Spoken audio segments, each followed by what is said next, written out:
उस समय लोगों को बिल्कुल पता नहीं था कि वो कौन सा साल होगा? मैंने जब यूरेनियम माइनिंग शुरू हुआ, पहले पीढ़ी के लोग जो जॉब में आए हैं और लोगों ने काम किया, एक्सेप्ट किया नौकरी वोकरी, तो लोगों को बिल्कुल पता नहीं था कि यहाँ कोई प्रॉब्लम होगा।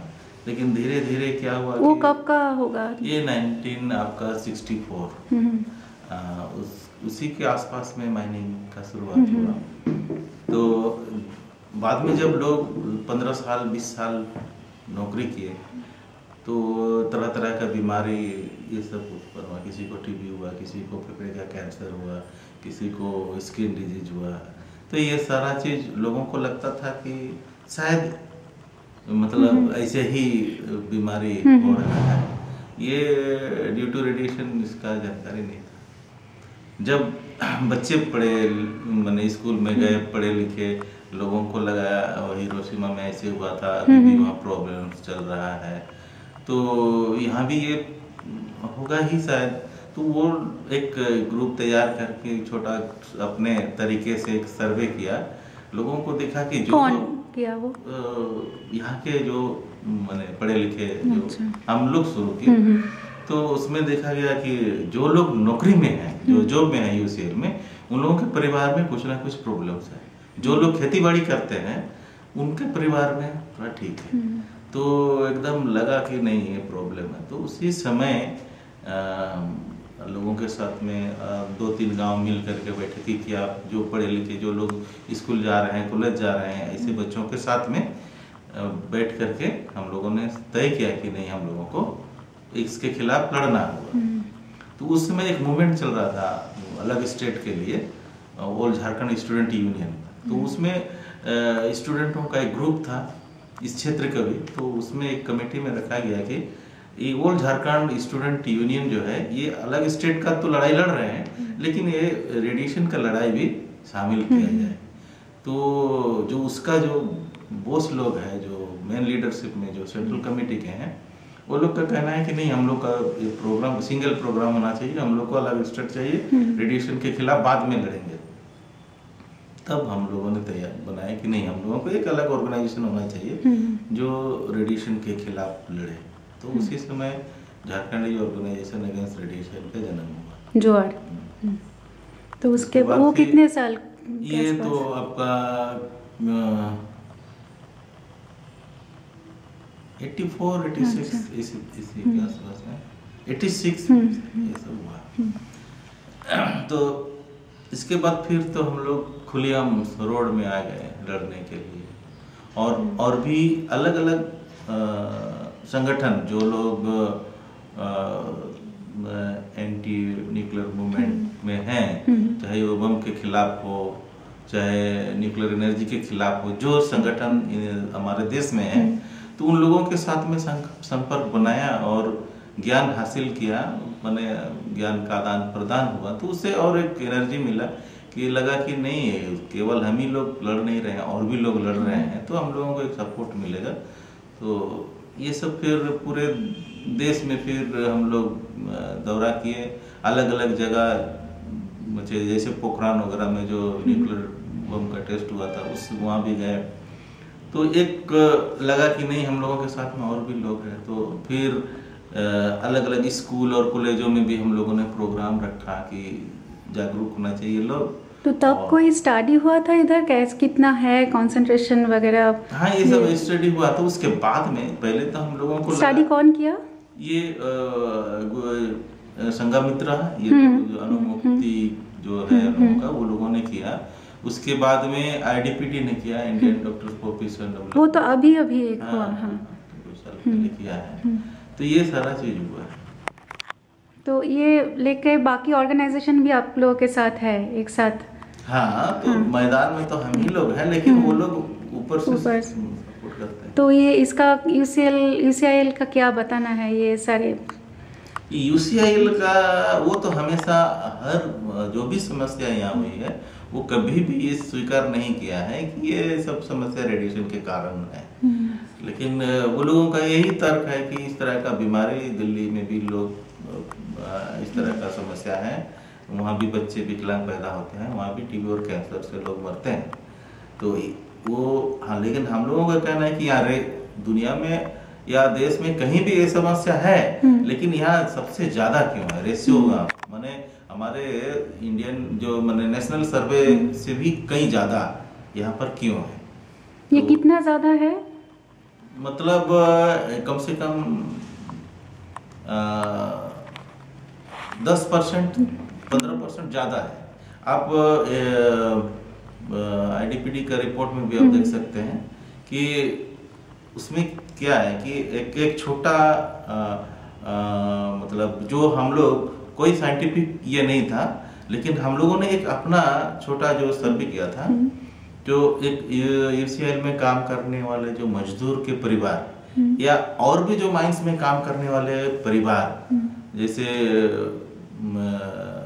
तांबा का माइंस में काम करने वाले या सीमेंट का माइंस में या कोयला का माइंस, तो इसमें लोग कैंसर से कम लोग पीड़ित हैं वहाँ, और यहाँ सबसे ज्यादा है। कौन सा कैंसर ज्यादा होता है? यहाँ पर फेफड़े के कैंसर से ज्यादा लोग मरते हैं। और किडनी डिजीज भी? हाँ, एक्चुअली यहाँ पर सबसे ज्यादा अभी फेफड़े के कैंसर और किडनी का प्रॉब्लम से लोग मर रहे हैं यहाँ, क्योंकि डॉक्टरों का कहना है कि जैसे मान लिया हम जैसे धूल में जैसे यूरेनियम का कोई भी डस्ट जैसे रोड में है, हवा के जरिए किसी पानी में आ गया या खाद्य सामग्री में आया, अगर उसको हम खा लेते हैं तो वो उसका जो कचरा है वो आपका किडनी में जाके रह जाता है। और अल्फा का लोग ये साइंटिस्टों का कहना है कि अल्फा कण अगर फेफड़ा में रह जाए तो वह हमेशा आपको रेडिएट करते रहे। तो ये लोग, क्योंकि ये समस्या ऐसे है कि विज्ञान से जुड़ा हुआ चीज है, इसीलिए साधारण जो लोग गांव में बसते हैं, किसान हैं, उनको ये समझ में नहीं आता है। इसीलिए इसके लिए मैंने लोगों को जागरूक करना और इसके खिलाफ लड़ाई लड़ने के लिए तैयार करना बहुत मुश्किल है, और फिर भी हम लोग लड़ रहे हैं। और हम लोग का लड़ाई के कारण बच्चे लोगों भी जो पैदा होता है उसमें भी प्रॉब्लम होता है ना, विकलांग। हाँ, एक साइंटिस्ट का कहना था कि रेडिएशन का सबसे पहला जो शिकार है वो पेट में पलने वाला जो बच्चा है, क्योंकि वो तो एक सेल से शुरू होता है तो लाख करोड़ों सेल में फिर बदल जाता है। तो उस समय अगर रेडिएशन इंजेक्ट होगा तो गड़बड़ी पैदा होता है। तो अगर बचाव का लोगों का कहना है कि बचाव के लिए एक ही उपाय है कि कोई गर्भवती महिला मतलब यहाँ बच्चे को पैदा ना करे, हमें यहाँ से दूर कहीं जा करके बच्चा को पैदा करे, तभी शायद वो सुरक्षित रह सकता है। अगर उस समय अगर रेडिएशन इंजेक्ट हुआ तो दिक्कत पड़ जाएगी। और तो इधर बच्चा बहुत विकलांग ऐसा पैदा होता भी हाँ, है। पैदा होता है और बच्चे मरे हुए पैदा होते हैं, बस ये सब समस्या है। हाँ।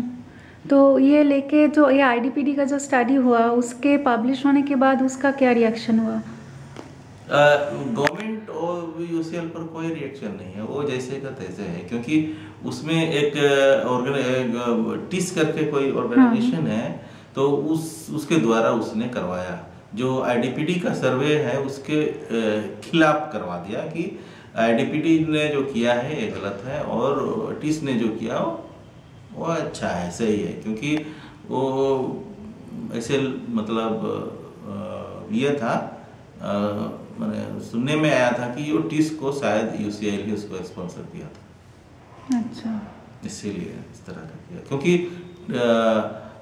IDPD जिस तरीके से लोग किया, घर घर में जाकर के सर्वे किया, सही चीज को समाज के सामने लाया, टिस ने वैसे नहीं किया। गेस्ट हाउस में बैठ करके वो लोगों ने पूरे यहाँ के मुखिया, यहाँ के गांव का प्रधान और सबका जो अपना जो रिपोर्ट होता है उसी के आधार पर इन लोगों ने तैयार किया। तो और इसके पहले कियोटो यूनिवर्सिटी में एक स्टडी हुआ था, उन्होंने कुछ 2001-2 के करीब 2004 में पब्लिश हुआ था, जहाँ पे दिखाया था कि इधर का यूरेनियम का जो कॉन्सेंट्रेशन है, रेडियन गैस का जो कॉन्सेंट्रेशन है वो काफ़ी ज़्यादा है। तो वो रिपोर्ट आने के बाद क्या बताया? UCIL ने, वो तो रिपोर्ट तो बाहर का था। UCL का कहना है कि हम अपने देश के लोगों का हम बात मानेंगे, दूसरे देश के लोगों का बात क्यों मानेंगे, इस तरह का UCL का कहना है। तो बाहर के से कोई स्टडी, मतलब गवर्नमेंट इधर कोई स्टडी करना चाहते हैं तो वो परमिशन देते हैं? नहीं, परमिशन तो नहीं देते हैं, और लेकिन शायद ऐसे हम लोगों ने मांग किया था कि क्योंकि हम लोगों ने जो सर्वे कराते हैं वो आप मानते नहीं हैं और आपका सर्वे हम नहीं मानते हैं, तो इसीलिए अच्छा है कि किसी स्वतंत्र एजेंसी के द्वारा कोई सर्वे होना चाहिए। तो अभी तक इस बात को स्वीकार नहीं किया है। क्या बोलते हैं? बोलते हैं कि स्वतंत्र एजेंसी कैसे होना चाहिए, हमारा देश का होना चाहिए कि विदेश का होना चाहिए, तो विदेश का होने से नहीं होगा। तो यही मामला है अभी तक, लेकिन पहले तो इस बात को मानने के लिए तैयार नहीं है कि स्वतंत्र एजेंसी गठन हो। तो अभी जो गांव मतलब मजदूर जो है उन लोगों को अब बताते हैं कि क्या हो सकता है, ये हैज़ार्ड, ये हेल्थ के ऊपर क्या इफेक्ट पड़ सकता है, ये तो उन लोगों को पता है कुछ? मतलब आप लोग ये प्रोग्राम लेते हैं उन लोगों को बताने के लिए? सबसे बड़ी बात ये है कि पहले हम लोगों के साथ में यहाँ के मजदूरों का एक अच्छा संबंध था। कोई भी प्रॉब्लम गांव में होता है तो हमारे ऑर्गेनाइजेशन को तुरंत बताया जाता है कि वहाँ ऐसे बच्चे पैदा हुए हैं, वो इस घर में ये प्रॉब्लम्स हैं, वहाँ कैंसर है, तो ये है। तो अभी कोई भी इंफॉर्मेशन नहीं दिया जाता है। वो UCL ने ऐसे एक माहौल तैयार किया कि ये जो संगठन है UCL को बंद करने वाला है। एक मतलब या एक होता है माइनिंग का जो लीज होता है, 25 साल 30 साल, तो पिछले 2006 में ये इसका लीज खत्म हो गया, तो उसको एक्सटेंशन के लिए फिर लीज का अप्लाई करना पड़ता है गवर्नमेंट को, तो उसके लिए पब्लिक हियरिंग से उसको गुजरना पड़ता है। तो इस पब्लिक हियरिंग के समय में वो प्रत्येक मजदूरों को और प्रत्येक ऑफिसर को बताया गया था कि मजदूरों को एलोकेशन के पहले ये टेक्निक ये समझाया जाए कि जोर के संगठन वाले लोग इस पब्लिक हियरिंग में जब भी आएंगे तो उसको बोलने नहीं दिया जाएगा और उसको घुसने भी नहीं दिया जाएगा। ये क्योंकि ये 2009 में कब हुआ था? ये 2007 में हुआ 2007 में। तो वो लोगों का कहना था कि ये लोग आएंगे तो माइंस बंद हो जाएगा, लेकिन नहीं, एक्सटेंशन नहीं होगा, और आपके जो बच्चे हैं इस जो सेंट्रल स्कूल में पढ़ रहे हैं वो गांव में नजर आएंगे, आपके पास जो इतना पैसा आ रहा है महीना में वो नहीं आएगा, आप भी नहीं रहेंगे, हम भी नहीं रहेंगे, UCL बंद हो जाएगा। तो लोगों को लगा कि हमारा जमीन यहाँ चली गई है, हमको नौकरी मिला है, तो ये अगर ये जोर वाले लोग हम ये माइंस को बंद कर देंगे तो अच्छा नहीं होगा। तो ऐसे तैयार किया समाज में, गांव में और मजदूरों के बीच में, वो हम लोग का एकदम प्रतिद्वंदी बना। प्रत्येक मजदूर हमारे संगठन के विरोध बोलना शुरू किया। जब पब्लिक हियरिंग हुआ उस समय हम लोगों का बैनर फड़ा गया, हम लोगों को मारपीट किया गया, फिर हम लोगों को वहाँ से निकाल दिया। वहाँ पर यहाँ के SDO साहब थे, DSP थे, लोकल पुलिस के सामने हम लोगों को इस तरह का किया गया, प्रशासन के सामने। तो फिर हम लोग अपना एक पक्ष हुआ, फिर हमारा ऑर्गेनाइजेशन पब्लिक हियरिंग में जाने नहीं सका और UCL अपना ये हो गया। तो उस समय हम लोग ये बताना चाह रहे थे कि इतना साल हुआ, यहाँ का क्या प्रोग्रेस हुआ, हमारा जमीन जाने के बाद में हमारा हेल्थ भी खत्म हो गया, हमारे पास कितना पैसा है, हमारा नौकरी से जो कमाया हुआ पैसा तो अपना हेल्थ में खत्म हो जाता है। तो उसका और बहुत सारे ऐसे ये हैं जो कि UCL को जो करना चाहिए, जो सुरक्षा का, जो एक सुरक्षित माइनिंग का ये उसको काम करना चाहिए, वैसे नहीं किया। पूरे खुलेआम मतलब दूसरे देश में जैसे न्यूक्लियर वेस्ट को या यूरेनियम जो कचरा है उसको अंडरग्राउंड में रखा जाता है, ओपन में नहीं। यहाँ तो ओपन है, ये पूरा ओपन है, पूरा ओपन है। आज 2 पहाड़ है, 2 पहाड़ के बीच में एक घेरा लगा दिया, उसके में डंप किया जाता है। और उधर तो लोग जाते आते भी है, जाते हैं लोग, जाते हैं, फिर बैल बकरी सब जाते हैं। उसके बाद तो उसका मटेरियल लेके तो चीजें भी बनाया जाता है घर पे। हाँ हाँ हाँ, वो भी बनाया जाता है, बच्चे खेलते हैं। तो ऐसे बहुत और जो डाम करते हैं वो भी कोई प्रोटेक्शन नहीं लेते हैं? नहीं, कुछ भी प्रोटेक्शन उन लोगों का, ग्लव्स वगैरह कुछ भी नहीं होता? कुछ नहीं। गर्मी के सीजन में उसका धूल उड़ के जाता है, बहुत दूर तक जाता है। उसका जो बारिश का टाइम में उसका जो माने ओवरफ्लो जो वाटर है वो नदी में जाके जाती है, बहुत दूर तक जाता है। उसका जो वाटर सीपेज है वो यहाँ का नदी नाला तालाब चापाकल कुआं सब में मिल रहा है। तो यह प्रॉब्लम ही प्रॉब्लम है। आने वाला दिन में क्या होगा पता नहीं। अभी समय रहते इसका कोई विरोध नहीं हुआ, सही तरीके से काम नहीं किया, आवाज नहीं हुआ। तो ये कल परसों अब एक यहाँ का जो सांसद था, मेंबर ऑफ पार्लियामेंट, उससे हम बात किए थे कि आपको हम लोग इसीलिए जिताए थे यहाँ पर कि हमारा मुद्दा को आप पार्लियामेंट में उठाएंगे। लेकिन कौन से पार्टी के हैं वो? यहाँ वो ये झारखंड विकास मोर्चा। तो अभी बोला कि आप लोग कोई हमको रिपोर्ट